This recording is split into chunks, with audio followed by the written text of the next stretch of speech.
देखिए, चैत्र मास की नवरात्रियां चालू हैं, तो नवरात्रि में श्री पंचमी भी आती है। 5वां दिन नवरात्रि का जो भी होता है ना, माता लक्ष्मी जी का दिन होता है। ठीक है, तो माता लक्ष्मी जी के दिन हम सबको लाभ कैसे हो, अधिक से अधिक लाभ हम इस नवरात्रि में कैसे ले सके, उस पर आप ध्यान दीजिएगा। देखिए, चैत्र नवरात्रि कई लोग जो मेरे जानने सुनने में भी हैं, और जैसे जानकारी है कि कई लोग ना चैत्र वाली नवरात्रि का व्रत नहीं करते हैं। कोई बात नहीं, आप करें नहीं करें आपके ऊपर है। लेकिन जिनको भी श्री की प्राप्ति चाहिए, यानी लक्ष्मी की प्राप्ति चाहिए, तो उनको श्री पंचमी अथवा तो लक्ष्मी पंचमी के दिन अवश्य व्रत उपवास करना चाहिए। तो देखिए, चैत्र नवरात्रि का जो 5वां दिन है ना, वो 2 अप्रैल को पड़ रहा है, दिन बुधवार का है। ठीक है, श्री पंचमी एक देखिए आता है अपने वसंत पंचमी में भी, तो वहाँ पर भी उसको श्री पंचमी कहते हैं, लेकिन वह माता सरस्वती जी से संबंधित होता है। लेकिन चैत्र नवरात्रि में जो श्री पंचमी पड़ती है, वह माता लक्ष्मी जी से संबंधित होती है। इस दिन देवी लक्ष्मी जी की पूजा उपासना करनी चाहिए, इससे माता लक्ष्मी जी की प्रसन्नता हमको प्राप्त होती है। नवरात्रियों में ना अच्छे अच्छे जो जानकार साधक हैं, वो ना खूब लाभ लेते हैं। मंत्र जाप करके, व्रत उपवास करके, हवन यज्ञ करके, है ना, मौन रखकर खूब लाभ लेते हैं लोग। तो इसमें से ही जो लक्ष्मी जी की प्राप्ति चाहते हैं, तो वे इस उपाय को जरूर करें। सबसे पहले तो आपको इस दिन व्रत रखना है। यदि आप व्रत पूरे नवरात्रि में रखे हैं तो अच्छी बात है, नहीं रखे हैं तो लक्ष्मी की इच्छा वालों को 2 अप्रैल को दिन बुधवार है, इस दिन आपको पूरे दिन व्रत रखना है। व्रत आपका अगले दिन खुलेगा, यानी 3 अप्रैल को। ठीक, पूरे दिन आप व्रत रखिएगा और इस दिन आपको मीठा भोजन करना है। मीठा भोजन में आप हलवा खा सकते हैं, है ना, और चाहें तो आप दूध और फल पे भी रह सकते हैं। इसके अंदर मीठा भोजन किया जाता है। माँ को खीर का भोग लगाया जाता है, शाम को आप खीर का भोग लगाइएगा। अब देखिए, नवरात्रि के जो 9 दिन के भोग हैं वे अलग हैं, लेकिन केवल जो श्री की उपासना करना चाहते हैं, लक्ष्मी जी की उपासना करना चाहते हैं ना, तो उनको खीर का भोग लगाना चाहिए माँ को। अब देखिए, इस उपासना के ना 2 मुख्य अंग हैं। सबसे पहले तो आपको व्रत करना है, जो मैंने आपको पहले ही बता दिया। दूसरा अंग है इस उपासना का मंत्र जाप एवं हवन विधि। मंत्र जाप आप कर लेना, मंत्र आपके स्क्रीन पर दिख रहा होगा। मैं मंत्र यहाँ से बोल कर नहीं बताऊंगा, आप लोग स्क्रीन पर पढ़ लेना और कर लेना। ठीक है, ये मंत्र है। फिर उसके बाद आपको ना हवन, जो इंद्र ने स्तोत्र बनाया था ना, उस स्तोत्र के माध्यम से हम लोग हवन करेंगे। हवन कैसे किया जाता है, मैंने इसके ऊपर डिटेल्ड वीडियो बनाया हुआ है। बिल्कुल सरल वीडियो है, आप लोग घर में कर सकते हैं, ऐसा वीडियो मैंने बनाया है और शास्त्रीय बनाया है। ऐसा नहीं कि आपने एक बर्तन लिया, गोबर का कंडा जलाया और सामग्रियों को मतलब उसके अंदर झोंकते गए, तो उससे कोई लाभ नहीं होने वाला है। जैसे मैंने विधि बताई है हवन की, वैसे आप कर लेना। ठीक है ना, तो आप हवन की तैयारी पूरी कर लेना। लेकिन आहुति आपको किससे देनी है? यदि आप अन्य मंत्रों से आहुति देते हैं ना, तो जैसे मैंने आहुति के लिए बताया गया है ना सामग्री, वैसे ही आप बना लेना, है ना।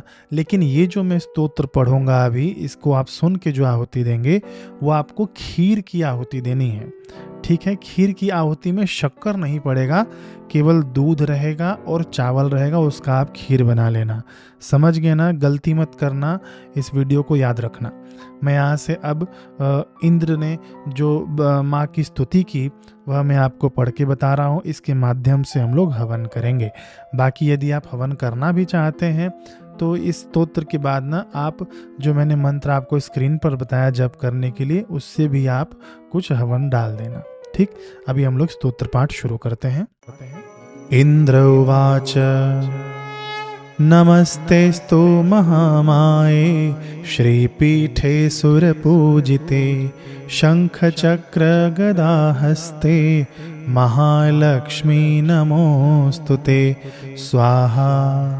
नमस्ते गरुडारूढे कोलासुरभयङ्करी सर्वपापहरे देवी महालक्ष्मी नमोस्तुते स्वाहा। सर्वज्ञे सर्ववरदे सर्वदुष्टभयङ्करी सर्वदुःखहरे देवी महालक्ष्मी नमोस्तुते स्वाहा। सिद्धि बुद्धि प्रदे देवी भुक्ति मुक्ति प्रदायिनी मंत्रपूते सदा देवी महालक्ष्मी नमोस्तुते स्वाहा। आद्यंतरहिते देवी आद्यशक्ति महेश्वरी योगजे योग संभूते महालक्ष्मी नमोस्तुते स्वाहा। स्थूल सूक्ष्म महारौद्रे महाशक्ति महोदरे महापाप हरे देवी महालक्ष्मी नमोस्तुते स्वाहा। पद्मासनस्थिते देवी परब्रह्म स्वरूपिणी परमेशी जगन्मातर महालक्ष्मी नमोस्तुते स्वाहा। श्वेतांबरधरे देवी नानालंकारभूषिते जगत्स्थिते जगन्मातर महालक्ष्मी नमोस्तुते स्वाहा। महालक्ष्म्यष्टकं स्तोत्रं यः पठेत् भक्तिमान् नरः सर्वसिद्धिमवाप्नोति राज्यं प्राप्नोति सर्वदा स्वाहा।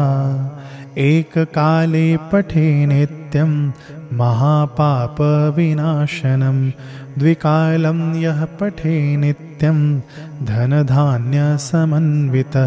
स्वाहा। त्रिकालं यः पठे नित्यं महाशत्रुविनाशनं महालक्ष्मीर्भवेन्नित्यं प्रसन्ना वरदा शुभा स्वाहा। देखिए, इस स्तोत्र की महिमा भी हम लोग सुन लें। अभी आपने हवन किया है ना, तो इसकी महिमा है कि जो मनुष्य भक्ति युक्त होकर इस महालक्ष्मी अष्टक स्तोत्र का सदा पाठ करता है वह सारी सिद्धियों और राज्य वैभव को प्राप्त कर सकता है। जो प्रतिदिन एक समय पाठ करता है उसके बड़े बड़े पापों का नाश हो जाता है। जो 2 समय पाठ करता है वह धन धान्य से संपन्न होता है। जो प्रतिदिन 3 काल पाठ करता है उसके महान शत्रुओं का नाश हो जाता है और उसके ऊपर कल्याणकारिणी वरदायिनी महालक्ष्मी सदा ही प्रसन्न होती हैं। तो हमने जो ये श्री पंचमी के दिन हवन किया ना, इसका भी बहुत अधिक प्रभाव है इस स्तोत्र के माध्यम से। और अभी जो मैंने मंत्र स्क्रीन पर आपको दिखाया था कुछ देर पहले, उस मंत्र के माध्यम से भी आप 1 माले की आहुति दे देना, यानी 108 बार आप जप करके इसी खीर से आप आहुति दे देना, ठीक है। फिर उसके बाद आप पूर्णाहुति कर सकते हैं।